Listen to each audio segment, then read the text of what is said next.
Hello everyone, good morning to all. आज हम start करने जा रहे हैं चैप्टर नंबर 6 एल्जेब्रिक एक्सप्रेशन, जो कि है आपका क्लास 7 का एक टॉपिक है। एल्जेब्रिक एक्सप्रेशंस को समझने से पहले हम उसमें यूज़ होने वाली टर्म्स को समझेंगे।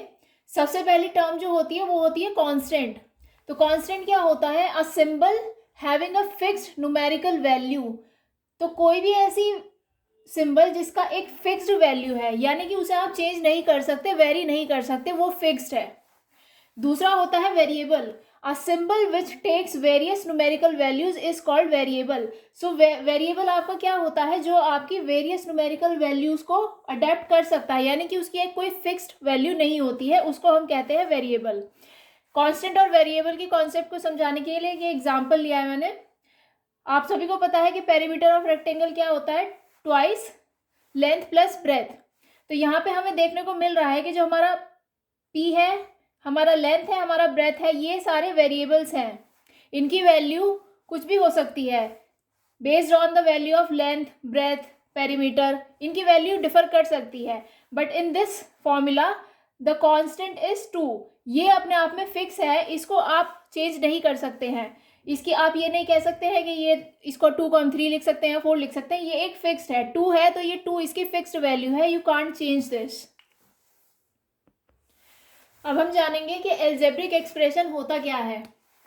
अ combination of constant and variables connected by some or all of the 4 fundamental operations. कौन से होते हैं 4 fundamental operations? Addition, subtraction, multiplication and division. यानी कि कॉम्बिनेशन हमारा कांस्टेंट और वेरिएबल्स का जो किस चीज से कनेक्टेड हो, या तो कुछ या फिर सारे फंडामेंटल ऑपरेशंस के थ्रू, जो कि है हमारे addition, subtraction, multiplication and division. तो ऐसे कॉम्बिनेशन को हम कहते हैं एल्जेब्रिक एक्सप्रेशन। एग्जाम्पल ले सकते हैं आप 5x प्लस 3y प्लस 2। तो इसमें आपके कौन कौन से ऑपरेशन है? प्लस का है, इसको आप सब्सट्रैक्शन में ले लीजिए। यहाँ मल्टीप्लिकेशन है। तो इस तरह का कॉम्बिनेशन जहाँ पे कुछ या फिर सारे आपके फंडामेंटल ऑपरेशन यूज हो रहे हो कांस्टेंट और वेरिएबल्स को जोड़ने के लिए, उसको हम एल्जेब्रिक एक्सप्रेशन कहते हैं। फिर आती है आपकी एक terms of an algebraic expression. तो एल्जेब्रिक एक्सप्रेशन के अंदर हम टर्म्स किसे कहते हैं? The different parts of the algebraic expression separated by the sign addition और subtraction are called the terms of the expression. तो एल्जेब्रिक एक्सप्रेशन के डिफरेंट पार्ट्स जो कि किस चीज से सेपरेटेड हो आपके, या तो एडिशन के सिंबल से या सब्सट्रैक्शन के सिंबल से, उनको हम कहते हैं टर्म्स ऑफ द एक्सप्रेशन। एक एग्जांपल लिया है मैंने यहाँ पे 5 minus 6x plus 4xy square minus 5x cube y. तो इसमें हम टर्म्स का कैसे पता करेंगे? एक साइन आपका सब्सट्रैक्शन का यहाँ है, प्लस का यहाँ है, फिर माइनस का यहाँ है, तो ये आपस में सेपरेट हो रहे हैं इन सिंबल्स के थ्रू। तो हमारी टर्म्स कितनी हो जाएंगी इस एक्सप्रेशन के अंदर? हमारी 4 टर्म्स हो जाएंगी। कौन सी? Plus 5 minus 6x plus 4xy square minus 5x cube y. So these are the 4 terms जो इस एक्सप्रेशन के अंदर हमें मिल रही हैं। अब हम डिस्कस करेंगे various types of algebraic expressions. कितने टाइप के होते हैं एल्जेब्रिक एक्सप्रेशन? सबसे पहले होते हैं मोनोमियल्स। सो मोनोमियल्स आपके कौन से होते हैं? Expression which contains only 1 term. तो ऐसा एक्सप्रेशन जिसके अंदर सिर्फ एक टर्म रहती है उन्हें हम मोनोमियल्स कहते हैं। जैसे कि आपका ये ले लिया हमने example 7y 2xy minus 4x square y. So these are single terms. तो जिस भी एक्सप्रेशन में सिंगल टर्म होंगी उन्हें हम मोनोमियल्स कहेंगे। दूसरा होते हैं आपके बाइनोमियल्स। बाइनोमियल्स आपके कौन से एल्जेब्रिक एक्सप्रेशन होते हैं? जो अपने अंदर 2 टर्म्स को होल्ड करके रखते हैं। Example 2x plus 3y, one is this term, another is this term. एक और एग्जाम्पल ले लेते हैं 4x square y minus 5x y square. एक टर्म ये है, एक टर्म ये है, तो 2 टर्म्स इंक्लूड कर रहा है। तीसरे होते हैं आपके ट्राइनोमियल्स। ये 3 टर्म को होल्ड करता है। जैसे कि एग्जांपल ले लिया a plus 6b minus 5a square भी। इसी तरीके से कोई भी एक्सप्रेशन जिसके अंदर 3 टर्म्स होंगी वो ट्राइनोमियल्स कहलाते हैं। चौथा आपका होता है क्वाड्रिनोमियल्स। इसके अंदर 4 टर्म्स रहती हैं। इसका भी हमने एक एग्जांपल लिया है x plus y plus 2z minus 7। So this expression has 4 terms. एक हमारा होता है पॉलिनोमियल्स। पॉलिनोमियल्स कौन सा एक्सप्रेशन होता है जो हमारा दो या दो से ज़्यादा टर्म्स को इंक्लूड करता है, उसको हम पॉलिनोमियल्स कहते हैं। यानी कि दो टर्म्स हो या दो से ज़्यादा होंगी तो हम उसको पॉलिनोमियल कहेंगे।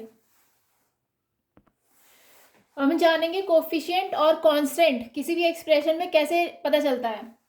कोफिशिएंट आपका क्या होता है, इसको एक एग्जांपल के थ्रू समझते हैं। मान लीजिए इस वाले क्वेश्चन में 5x² y minus 7x plus 3 में आपको पूछा है कि x का कोफिशिएंट क्या है, कोफिशिएंट ऑफ x पूछ लिया आपसे। तो आप इस एक्सप्रेशन में देखिए x हमें कहाँ पर मिल रहा है, यहाँ पर।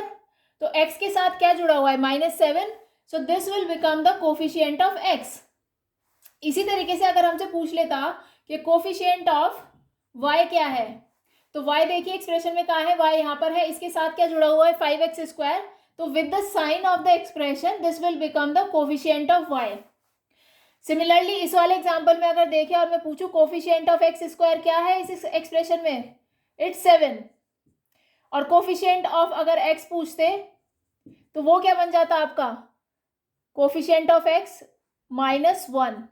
सो कोफिशिएंट हम तभी साइन के साथ लेते हैं हमेशा, जिसका पूछा है एक्सप्रेशन में उसे ढूंढते हैं और उससे अटैच्ड कौन सा कोफिशिएंट है वही यहाँ पे लिखा जाता है अलॉन्ग विद साइन।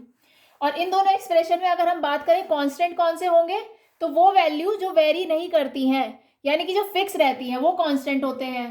तो इस वाले एक्सप्रेशन में आपका कांस्टेंट क्या हो जाएगा, 3। और इस एक्सप्रेशन में आपका कांस्टेंट क्या हो जाएगा, -2। अंडरस्टूड। सो हमें एल्जेब्रिक एक्सप्रेशन के बारे में सब कुछ जानने के बाद क्या पता चला कि algebraic expression consist of a product of constants and variables. तो जो आपका एल्जेब्रिक एक्सप्रेशन रहता है वो क्या कंसिस्ट करता है, product of constants and variables. Constant हमने जाना आपका न्यूमेरिकल फैक्टर होता है, और वेरिएबल हमें पता चला कि वो आपका लिटरल फैक्टर होता है, यानी कि जो अपनी वैल्यू में वेरी करे। सो दो चीज़ें हम और जानेंगे एल्जेब्रिक एक्सप्रेशन के अंदर, एक होती है आपकी लाइक टर्म्स और एक होती है आपकी अनलाइक टर्म्स। तो लाइक टर्म्स आपकी कौन सी होती है, terms having same literal factor. Same literal factor आपका जिस एक्सप्रेशन में टर्म्स के साथ होगा वो आपकी लाइक टर्म्स हो जाएंगी, और अगर सेम लिटरल फैक्टर नहीं है तो वो आपकी अनलाइक टर्म्स हो जाएंगी। एग्जाम्पल देखिए, जैसे कि एक एग्जाम्पल है 4x² plus 6x² plus 9y³ minus 11y³। तो हमें इसमें क्या दिख रहा है कि एक तो ये रहा x² और ये रहा x², जो कि हमारे लिटरल फैक्टर्स है। x² यहाँ पर भी, x² यहाँ पर भी है, तो ये दोनों टर्म्स अपने आप में लाइक टर्म्स हो जाएंगी। इसी तरीके से y³ यहाँ पे है, y³ यहाँ पे है, तो y हमारा क्या है, यहाँ पे लिटरल फैक्टर है, इसी वजह से ये दोनों अपने आप में लाइक टर्म्स हो जाएंगी। दूसरा एग्जाम्पल हमने अनलाइक टर्म्स को एक्सप्लेन करने के लिए लिया है 7y plus 4x² plus 2xy। तो इस वाले एक्सप्रेशन में आप देखिए कि यहाँ पर y है, यहाँ पे x² है, यहाँ पर xy है। तो किसी भी टर्म के अंदर जो आपके लिटरल फैक्टर्स है वो कहीं पर भी सेम नहीं है, तो ये तीनों टर्म्स एक दूसरे की अनलाइक टर्म्स हैं। ठीक है। सो इस वीडियो के अंदर जो हमने आज कवर किया है वो हमने आपके एल्जेब्रिक एक्सप्रेशन के जो कॉन्सेप्ट्स हैं वो क्लियर करे हैं कि क्या होता है एल्जेब्रिक एक्सप्रेशन के जो आपके कॉन्सेप्ट्स हैं। अगले वीडियो में हम लोग इससे रिलेटेड जो हमारे फंडामेंटल ऑपरेशंस थे वो हम एल्जेब्रिक एक्सप्रेशन के ऊपर अप्लाई करके क्वेश्चन सॉल्व करेंगे। Thank you class.